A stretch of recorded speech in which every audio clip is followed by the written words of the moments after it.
Hey, my lovely, lovely, wonderful people, a pleasant evening to you. So I realize the 42nd president, the very notable, and the sort of effervescent Bill Clinton, former president of the United States of the free world, visited Jamaica in recent times. I'm not sure if he's still here, but he came to see the effects of Hurricane Melissa.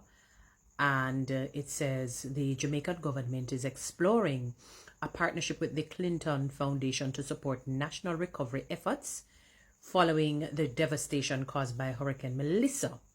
And this announcement came from Minister Olivia Grange, who is currently leading the government while Prime Minister Andrew Holness is overseas on official business. So in a post shared on her official Facebook page, Grange said it was a pleasure to join former United States President Bill Clinton at a private dinner in St. Andrew on Thursday. The event was hosted by Sandals Executive Chairman Ambassador Adam Stewart and attended by senior government officials and other dignitaries. And I suppose we remain deeply grateful. This is Ms. Grange speaking now. We remain deeply grateful for the tremendous support provided in the aftermath of Hurricane Melissa, Grange wrote. We look forward to partnering with the Clinton Foundation. Earlier in the day, Clinton participated in an aerial tour of areas severely impacted by Hurricane Melissa, which struck Jamaica on October 28, claiming at least 45 lives and costing more than $1 trillion US, I suppose, or maybe it's Jamaican, I don't know, in damage. I think it's US. The Clinton Foundation, an international nonprofit, is widely known for its work in disaster recovery, public health, climate resilience, and economic development across the globe. Jamaican officials believe the organization could play a significant role in long-term rebuilding efforts. You know, I've always been fond of former President Bill Clinton. I don't know, when I was a youngster, I'm talking like I'm an old woman, don't it? But no, when I was a youngster and, he was a president, there was an admirable quality. So amidst all the different, what should I say now, things that came out where he was concerned and the things that had happened, outside of that, there is still a human element in a positive way about a human being.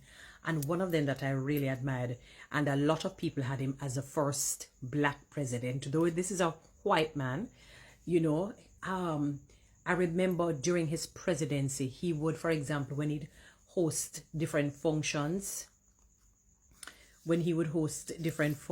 you would see, a lot of times, I think Patti LaBelle must have been one of his favorite, if not the most favorite black singer, as in female singer or artiste. Because I saw that lady sang almost at everything, quite a bit of things, and other, people of color. He would join some of these, I think he plays the saxophone, is it?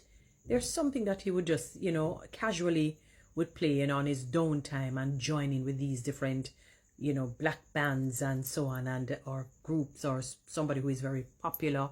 And he was always endearing to the black race. He was always endearing to the black race. And I just found that quite admirable about him. So amidst all of the different, maybe rumors, maybe truth, of all the different things, and I'm not going to mention them because that is ghost story. That is not needed, because all of us have fall short, and come short of the glory of God. Not one of us is perfect. Sometimes when I think of the things that I have done, I feel so bad. All I can do is say, God, why? I beg you, blot out my transgressions and forgive me. But I always found him to be endearing. So I've always had this kind of respect and honor because if you understand the historicity of plantocracy, if you understand the historicity of imperialism, you would understand how dreadful and decadent colonialism was and what it had caused. So when you see a white man, because if you understand the historicity of it, but the plantocracy and colonialism was built on white male dominance. So anything the white male says, it is gospel, it is truth, it is knowledge. Everything else is subpar, everything is wishy-washy, of no use, of no consequence. It's not, it is unsound. You understand? So when you understand the historicity of everything like that, and you come in contact with a man who embraces the black race and say, look here, we're all one, you know. It's just that I have a lighter skin complexion than you do. You know, if I was to take it down to the granular level and be puerile, and I would say really technically, you know, although I've seen some odd cases, that what I know to be black, you know, is nothing like when they talk about the black race. Like, for example, you know, I'm looking at this black flashlight. I mean, I've seen people extremely dark, but good God, this is black as far as I know, you know. So, and all the other colors, you know, you would consider dark brown or brown, but that is semantics. And it's like, and I could say the flip side with white. You know, if you see the little white part here, you don't really see anybody looking like this. I mean, you will see some people, they say, why you said they need that tan, but, you know, so, you know, we create all these different segregatory things to separate one and to make one inferior and one superior, you know, and create terminologies that have been so demonized that if used by another race in a particular way, it is said to be racial, which it could be because of how we have been, because of the systemic damage of colonialism. That's one of the unfortunate things. But he has been so endearing to us as a black race. I remember he's like he was in love with the black race. I don't know if he was so fascinated. He reminded me of when a lady had visited somewhere. Was it Mexico? A particular town or a particular area. And she said, the darker you are, they felt like you were goddesses or gods. Not, you know, when they say that, meaning somebody of importance, because they were so in awe of the complexion. They liked it. I said, come again? I found it very odd when she said yes. I never forgot that she said that to me. She visited somewhere, some years ago it was, and they loved it. It's like for them, you know, it was, you know, like goddesses or gods, so to speak, for the male I'm talking about.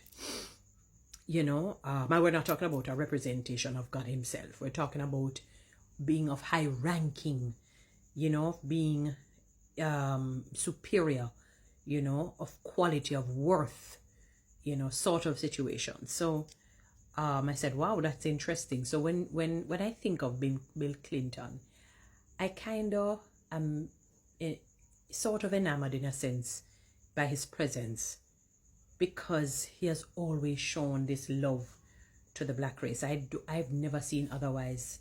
I know some may say, boy, he's this or that, but why, I don't know. From what I can remember under his presidency, he just always endeared himself to a lot of the black, and especially a lot of the black, whether singers or people who play the instruments and so on.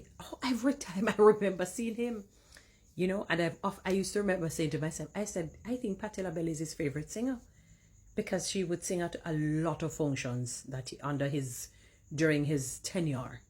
You know, I remember seeing her a lot. I said, this man is really, really fascinated by her. I remember saying that to myself, you know, and just seeing other things, other happenings. You know, you remember, you know, the media can promulgate and give a perception that is actually greater than reality. So if they wanted to think that this Bill Clinton is a black man, even though he's white, they will convince you that he's black, even though the reality is that he's not black. So the perception that you have is greater than what the reality is out there. So sometimes we hear a lot of things in the media and out there, and it may not necessarily be true. You know, it's one of the unfortunate things of being popular or being wealthy. You know, that all these lies and negativities will come. You have to face it. It's a truth. It's a sad reality, but it is a reality. But good to see him. I wish I saw him in person myself, because as I said, I've always, you know, been I found him endearing. I did. That's me personally. Anyway, guys, you know what to do with TikTok and YouTube. subscribe, give me one of those lines, follow me on Instagram.